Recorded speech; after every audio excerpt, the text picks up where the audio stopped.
আমাদের দাবি হচ্ছে যে নির্বাচন কমিশনের কোন কর্মকর্তারা এই পোস্টাল ব্যালট ফাঁসের সাথে জড়িত, জামাতের নেতাদের পর্যন্ত এই পোস্টাল ব্যালট কিভাবে গেল এটা সুষ্ঠু তদন্ত করতে হবে এবং এই অপকর্মের সাথে কারা কারা জড়িত তাদের প্রত্যেককে শাস্তির আওতায় আনতে হবে। কারণ নির্বাচন কমিশনে তাদেরকে বহাল রেখে বাংলাদেশে একটি অবাধ সুষ্ঠু নির্বাচন কোনোভাবেই সম্ভব না।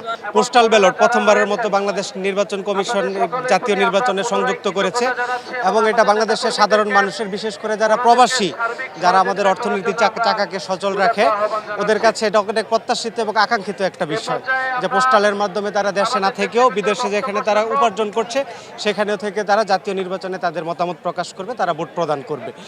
তো এইরকম একটি যুগান্তকারী সিদ্ধান্তকেও একটি বিশেষ রাজনৈতিক গোষ্ঠী, আমি আর নাম গোপন রাখবো না, বাংলাদেশ জামাত ইসলামী, তারা অলরেডি বিতর্কিত করে ফেলেছে। আপনি জানেন যে জামাত নেতাদের বাড়িতে সেই পোস্টাল ব্যালট পাওয়া গিয়েছে।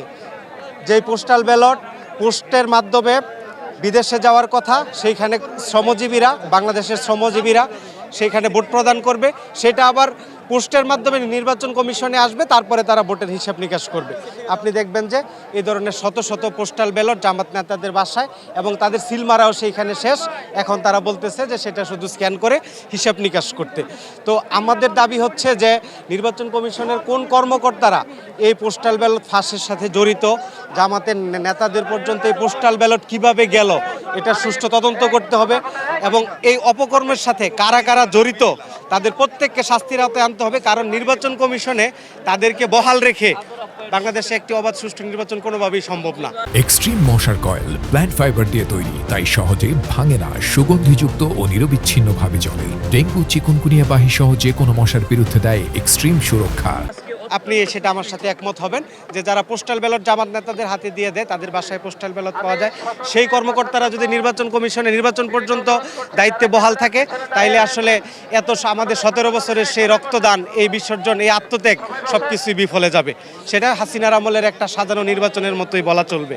আরেকটা বিষয় হচ্ছে শাহজালাল বিজ্ঞান ও প্রযুক্তি বিশ্ববিদ্যালয়ের যে নির্বাচন, আপনি জানেন যে নির্বাচনের তফসিল ঘোষণার পরে রাষ্ট্রীয় সকল সিদ্ধান্তে নির্বাচন কমিশনের হস্তক্ষেপ থাকে এবং নির্বাচন কমিশন অবাধ সুষ্ঠু জাতীয় নির্বাচন অনুষ্ঠানের জন্য যা প্রয়োজন তাই মনে করে, তাই তারা বাস্তবায়ন করে। তো তারই ধারাবাহিকতায় শাহজালাল বিজ্ঞান ও প্রযুক্তি বিশ্ববিদ্যালয়ে যেই চলমান ছাত্র সংসদ নির্বাচন, সেই নির্বাচনের উপর একটা স্থগিতাদেশ দিয়েছে। তারপরে ডাকসুর বিপি সাদিক কায়েম তিনি নির্বাচন কমিশনে আসলেন, নির্বাচন কমিশনারের সাথে রুদ্ধদ্বার বৈঠক করলেন। আধা ঘন্টা পরে প্রেস রিলিজ আসলো যে নির্বাচন বহাল থাকবে। কেন? হুইজ সাদিক কায়েম? সে ডাকসুর বিপি, ঢাকা বিশ্ববিদ্যালয় ছাত্র সংসদে তার আধিপত্য, তার নেতৃত্ব সব কিছু ঠিক আছে, বাট নির্বাচন কমিশনে সে কে? প্রধান নির্বাচন কমিশনারকে ভয়ভীতি দেখিয়ে যদি একটা প্রতিষ্ঠিত একটা সিদ্ধান্তকে ভায়োলেট করা যায়, একটা সিদ্ধান্তকে পরিবর্তন করে ফেলা যায়, তাহলে জাতীয় নির্বাচনে আরও অনেক কিছু প্রভাবিত হওয়ার সুযোগ থাকে। তো আমরা এখানে স্বচ্ছতার যথেষ্ট ঘাটতি অনুভব করছি, এজন্য আমাদের এই অবস্থান। গতকালকে নির্বাচন কমিশনারের কর্তা ব্যক্তিদের সাথে আমাদের শীর্ষ নেতৃবৃন্দের আলোচনা হয়েছে, তারা আশ্বাস দিয়েছেন তারা অতি দ্রুত এই বিষয়গুলোর সুষ্ঠু সমাধান করবেন, কিন্তু আমরা এখন পর্যন্ত দৃশ্যমান কোনো পদক্ষেপ দেখতে পাই নাই। এজন্য আমরা আজকে পুনরায় এখানে বসেছি।